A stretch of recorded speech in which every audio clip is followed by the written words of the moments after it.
Ang larawan sa pader.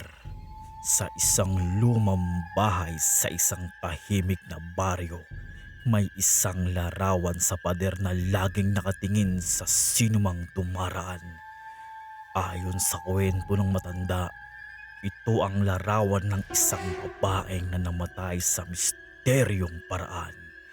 Ang sinumang tumira sa bahay ay nakakaramdam ng malamig na hininga sa kanilang batok at may bulong sa dilim.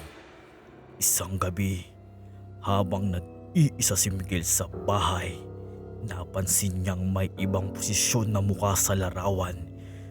Tila nakatingin at kinilabutan siya. Tumakbo palabas, ngunit nang lumingon siya, muli niyang nakita ang larawan mula sa labas ng bahay na nakatingin ito ng diretso sa kanya. May galit sa mga mata.